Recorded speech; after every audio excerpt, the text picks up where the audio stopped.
asaba ko bamushyikiriza ibirango by'umuryango bigizwe n'ibendera rya Rwanda Muslim Community.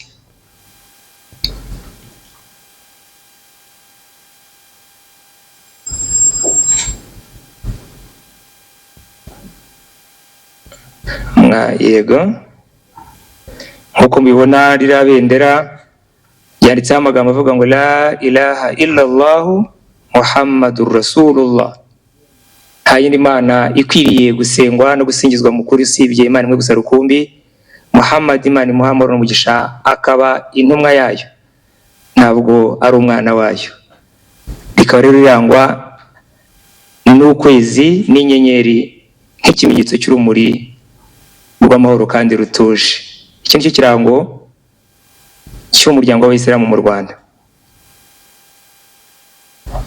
Ndagira ngo rero nyuma y'icyo gikorwa, nyakubahwa mushyitsi mukuru, jyewe Segisekuru Ibrahim Kadri mukuru, ndemeza yuko ihererekanyabubasha ribaye hagati ya mufti ucyuye igihe na mufti mushya rikozwe mu buryo bwujuje amategeko. Murakoze.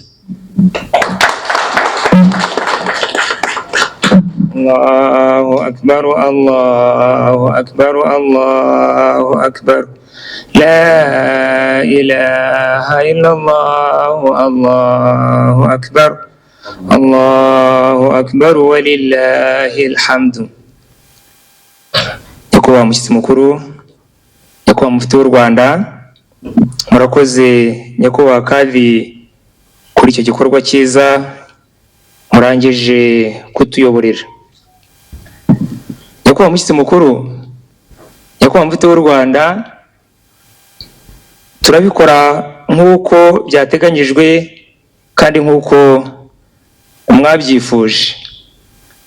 Mufti w'u Rwanda ucyuye igihe na mufti wungirije w'u Rwanda ucyuye igihe, nyuma yo gukora inshingano zabo kandi barabanye muri iyo miyoborere nubwo bari mu nzego zitandukanye na mufti w'u Rwanda mushya, basanze uyu ari umwanya mwiza nabo wo kugira ikimenyetso cy'impano y'urwibutso izahoraho imbere yabo ko hari ubutumwa babahaye.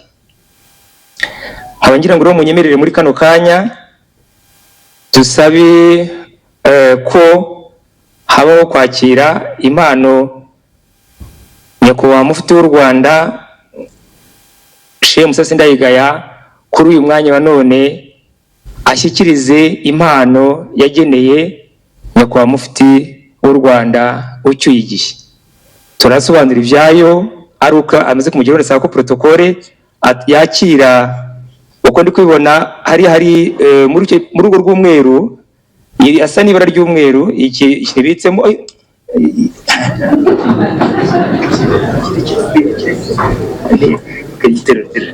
agapfundikiye gatera amatsiko, urajyana uko bimeze. Mufti w'u Rwanda niwe uri buyifungure akayishyikiriza mufti w'u Rwanda mushya, arayishyikiriza mufti w'u Rwanda ucyuye igihe, maze tubabwire ubutumwa yatubwiye bukubiyemo.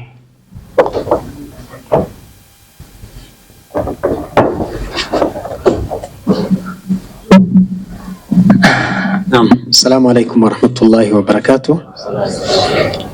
Nyakubahwa mufti w'u Rwanda ucyuye igihe, dushingiye ku burere mwaduhaye ndetse n'uburyo mwatureze mu nshingano mumazemo iyi myaka, natwe twari turi hafi yanyu, ariko twasanze twabagenera iyi mpano kuri uyu munsi mu rwego rwo kubashimira uko mwakoreye kandi mwitangiye umuryango wa Rwanda Muslim Community. Murakoze, mwatwemerera tukayibashyikiriza.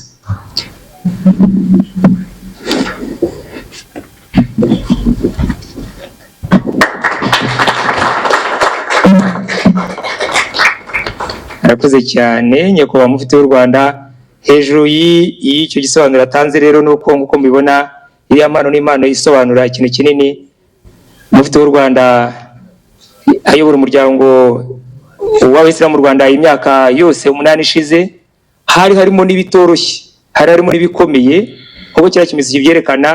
Iriya mpano ihabwa umuntu warwanye urugamba akarutsinda akoresheje uburyo bwo kwirinda. Ntabwo rero byari byoroshye, burya habamo n'ibyoroshye hakabamo n'ibikomeye, ntabwo umuyobozi bari ibintu byoroshye gusa. Turabashimiye nyakubahwa mufti w'u Rwanda kuri iyo mpano nziza wageneye mufti w'u Rwanda ucyuye igihe, kugira ngo izamubere ikimenyetso cy'uko ari ishimwe, cy'uko yayoboye ibikorwa bikomeye kandi akabisoza neza, tukaba uyu munsi turimo duhererekanya ububasha dutekanye. Nagira ngo rero nk'uko nanone biteganyijwe, noneho dukurikizeho ko nyakubahwa mufti w'u Rwanda mushya wungirije nawe hari impano yageneye mufti w'u Rwanda wungirije ucyuye igihe, nayo murayijyana nk'uko imeze, ni we uri buyifungurire hanyuma ayishyirize mugenzi we, babwire ubutumwa buyigize. Executive arabafasha kuyibabikira. Nyakubahwa mufti, yego. Ngira ngo bahise gusubira mu myanya yabo. Murakoze cyane. Nk'uko mubibona rero, yego, nyakubahwa mufti w'u Rwanda wungirije, mwagira icyo muvuga. Bismillah wa salatu wassalamu ala rasulillah. Nyakubahwa mufti w'u Rwanda wungirije, nsimbuye mu nshingano, iki ni ikimenyetso cy'ishimwe ariko kinagaragaza ubutwari bwabaranze mu myaka 8 mwari muyoboye mufatanyije na nyakubahwa mufti umuryango w'Abayisilamu mu Rwanda. Tukaba ari twe tuje kubakorera mu ngata kugira ngo natwe twuse ikivi kandi dutanga umusanzu wacu mu gukomeza kubungabunga ubumwe bw'Abayisilamu no gukomeza iterambere ryabo muri iki gihugu cyacu cy'u Rwanda. Murakoze. Arakoze nyakubahwa. Arakoze nyakubahwa mufti w'u Rwanda wungirije. Mukira aho ngaho, ubwo ndagira ngo mbabwire ikintu kimwe nanone barabatse ko twongeraho iriya, niba mureba iyo shusho, ntabwo nzi niba murimo kubona ubutumwa burimo. Abahanga muri ibyo bandi bita ngo n'abartiste, bivuga ko ari ubufatanye no gukorera hamwe, ko ari byo bifasha abantu gushobora kugera ku iterambere bifuza. Buriya nicyo iriya shusho isobanura ku ruhande rw'ibumoso.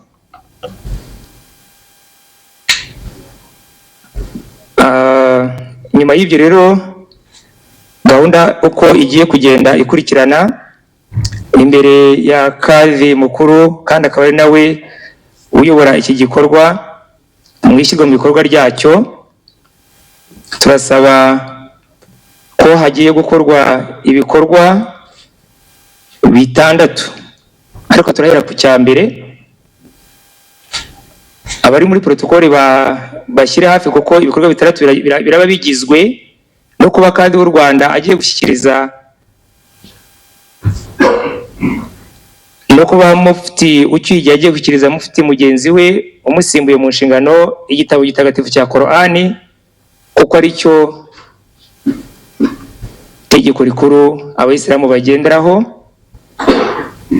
Nyuma yaho ari buze kumushyikiriza igitabo gikubiyemo imvugo n'ibikorwa by'intumwa y'Imana Muhammad, Imana imwara umugisha, akaba ari wo murage yadusigiye mu byo tugenderaho byunganira Korani. Nyuma yaho ari buze kumushyikiriza amategeko agenga umuryango w'Abayisilamu mu Rwanda atandukanye, aherekezwa n'igitabo gikubiyemo ubuzima bwose bw'umuryango. Nyuma y'ibyo rero ari buze kumushyikiriza ibirango by'umuryango w'Abayisilamu mu Rwanda, turuze kubona icyo bari buze kumuha.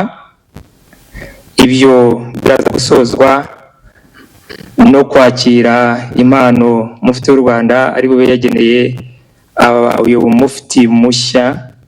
Hanyuma ubwo n'abandi nabo baraza kuzitanga, icyo tubaza kugikora nyuma y'ibindi, nicyo cya 6 nababwiraga. Niba rero ibisabwa byose byageze, ibi byose bikorwa imbere ya kadhi mukuru, ndagira ngo rero noneho duhere ku gikorwa cya mbere. nyakubahwa kandi mwatwemerera rero mukuru nyakubahwa mufti w'u Rwanda agashyikiriza igitabo cya Korani ntagatifu nyakubahwa mufti w'u Rwanda mushya. Nyakubahwa mufti w'u Rwanda ucyuye igihe niwe ukimushyikiriza.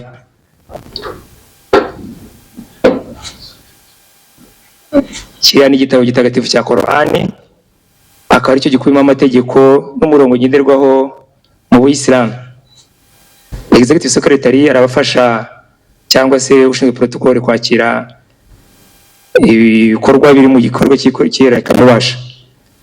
Hanyuma kwa mufti nyakubahwa kadhi mukuru mutwemerere rero nyakubahwa mufti w'u Rwanda nanone ashyikirize mufti mushya igitabo cya Korani ntagatifu kigizwe n'igitabo cya hadithi. Iki gitabo kikaba kigizwe na biriya bice bine nk'uko mubibona, nubwo tuvuga ko ari igitabo kimwe ariko ni igitabo kinini gikubiyemo ibikorwa n'imigenzo n'intumwa y'Imana. Imana imuha amahoro n'umugisha. Nyakubahwa mufti w'u Rwanda ucyuye igihe mwashyikiriza iki gitabo kizwi ku izina rya Sahih al-Bukhari, gikubiyemo imvugo n'ibikorwa byaranze intumwa y'Imana, Imana yiha amahoro n'umugisha. Ibi bitabo rero akaba ari cyo twita hadithi, nibyo bikurikira Korani ntagatifu. Abashinzwe protocol babyakira. Nyuma y'ibyo rero harakurikiraho igitabo gikubiyemo ubuzima bwose bw'umuryango ariko kibanzirizwa n'amategeko agenga Rwanda Muslim Community.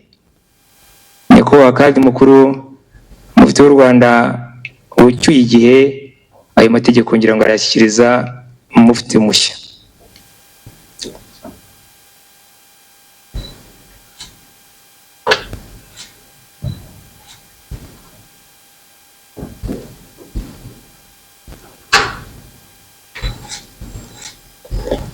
Nyuma yo amategeko ngira ngo ntagararangira.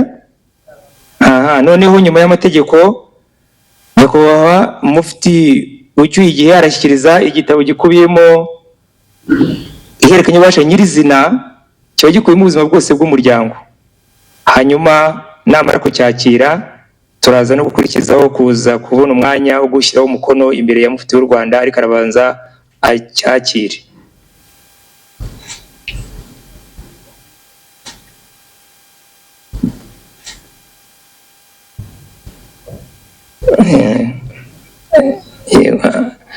Yego, nabanza cyakira ariko bagishyira hafi kuko barajya kugisinya. Mbere yo kugisinya kujya gushyiraho umukono, turasaba ko bamushyikiriza ibirango by'umuryango bigizwe n'ibendera rya Rwanda Muslim Community.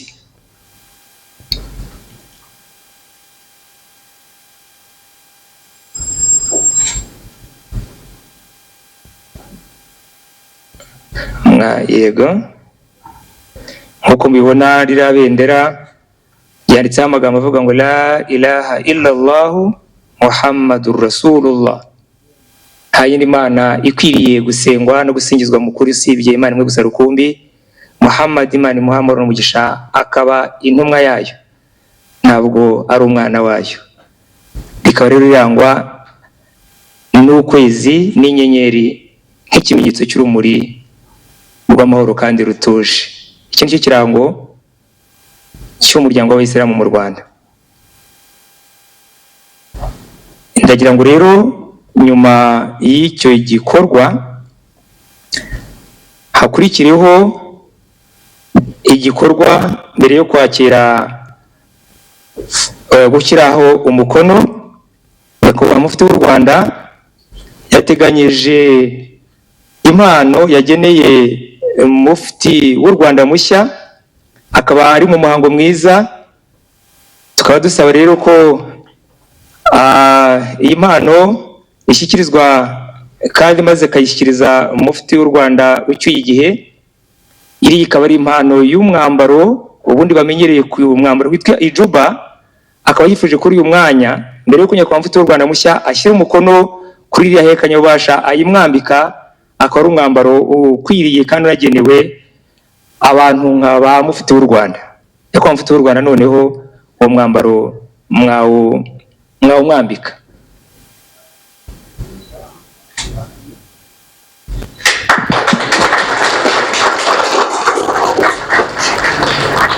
Allahu akbar, Allahu akbar, Allahu akbar. La ilaha illallah, Allahu akbar. Komisiyo zihoraho mu muryango w'Isilamu mu Rwanda bakurikirwe n'abafatanyabikorwa b'umuryango w'Isilamu mu Rwanda. Iki gikorwa rero baragikora bihuse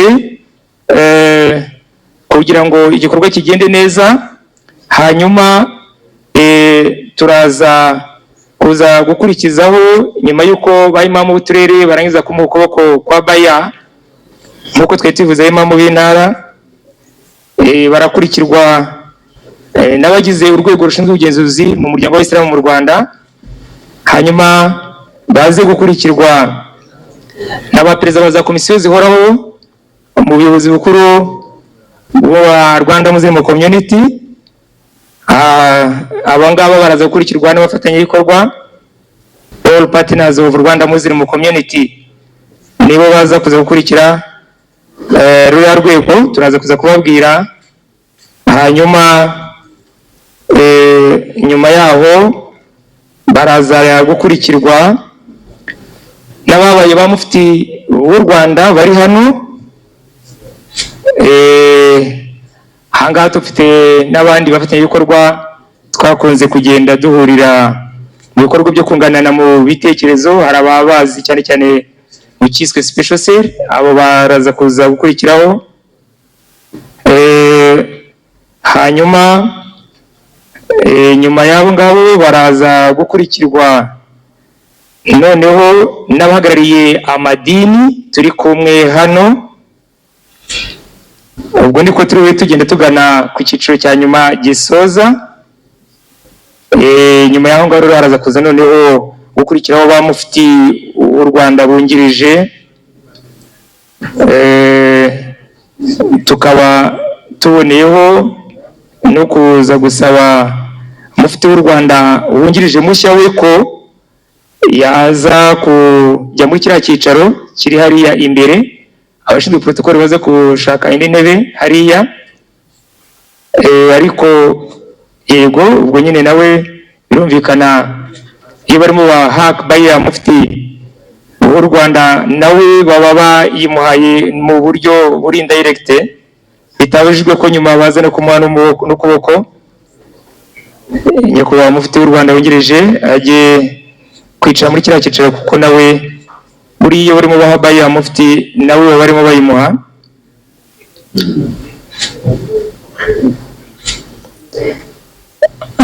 Niba rero abafatanyabikorwa barangiye, harakurikiraho noneho abahagarariye amadini hano mu Rwanda twakiriye ba nyakubahwa bahagarariye amadini atandukanye. Turabona Musenyeri waje ahagarariye Karidinali hano, twishimiye kuza kwifatanya natwe, n'abandi baba bahari bajya gutanga kuri ako ko kumushyigikira ko dufatanya buri gihe.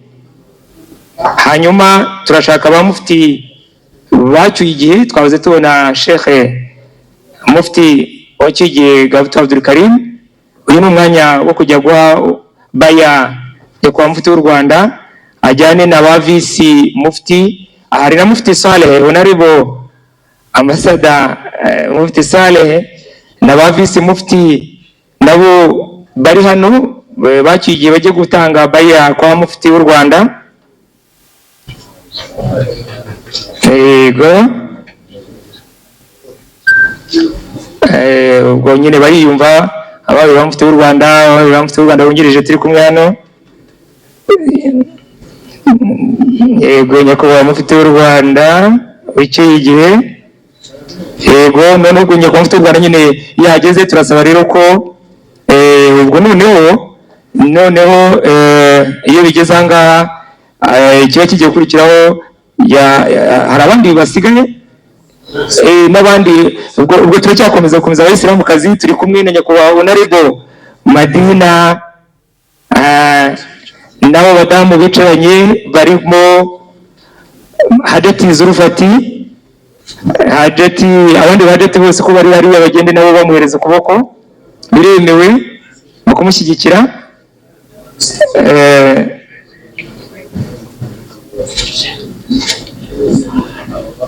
Yes, abafatanyabikorwa twari twabisabye bose ko bagenda, tutacyabona abahaji hano bari mu bikorera, nyuma y'uko bari abahadati bacu. Haji Karinganire Yusuf turamubona, ntabwo turamubona ajya gutanga baya, arakurikirana n'abahaji Kabungo Omar. Hanyuma turi kumwe na Dr. Norajabu, turi kumwe na Haji Farjala, turi kumwe na Bwana Habimana Ali. Abo bose ni abantu bikorera kandi dufatanya mu bikorwa byo guteza imbere Uwisilamu. Turi kumwe na Haji, abantu bose bikorera turi kumwe aha ngaha. Uyu ni umwanya wabo, baba bari hafi y'abayobozi bakuru mu kubashyigikira mu bikorwa.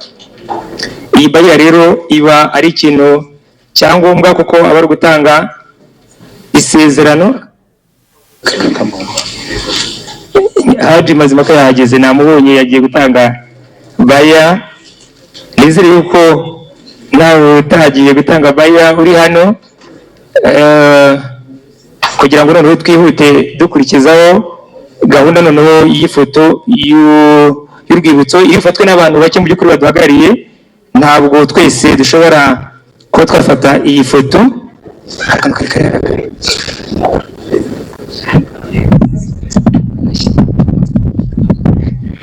Okay, aha, yes, noneho ubwo bose barangiye, ndasaba noneho ko tugiye gukurikiza gufata ifoto abasigaye bose.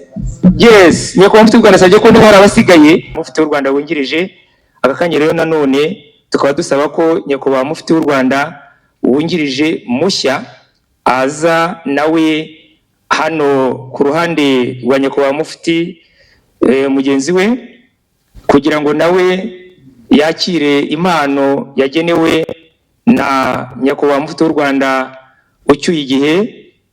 Aribuze rero kubitwemerera nyakubahwa mufti w'u Rwanda ucyuye igihe. Uyu ni wa mwanya mwadusabye ko mufti w'u Rwanda wungirije ushyikiriza impano namwe mwageneye mufti w'u Rwanda wungirije mushya, kandi arabigushyikiriza. Nawe yateguye umwambaro ugenewe abari ku rwego rwa mufti, akayamwambika, maze bikaba binasobanura yuko ari nk'ikamba amuhaye yo kugira ngo azamenye ko ubu ngubu urwego yari asanzwe arimo atari rwa rundi, ahubwo ubu ngubu bihindutse.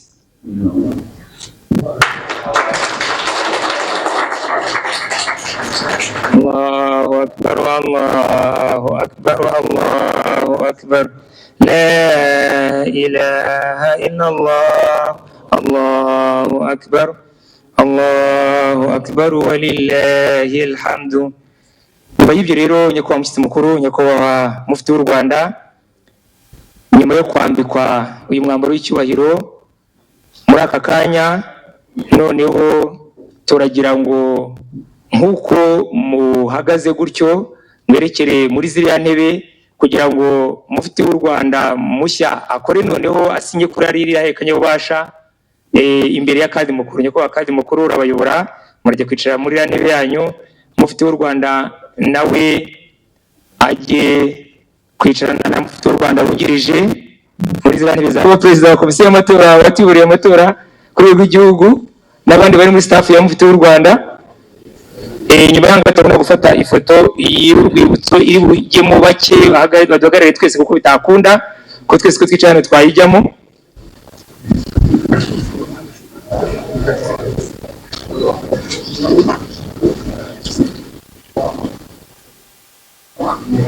Kandi noneho niwe ubwo nibamara kurangiza na mufti wungirije bicaye bari waruze kujya ku mwaka niba ko barangije no, kandi mufti wungirije nawe yajya gutanga baya kugira ngo umushyitsi mukuru abaze ko bari gusoza, kuko nabagomba gutanga baya.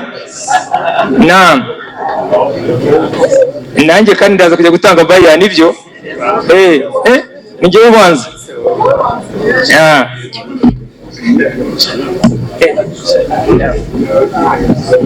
Salam.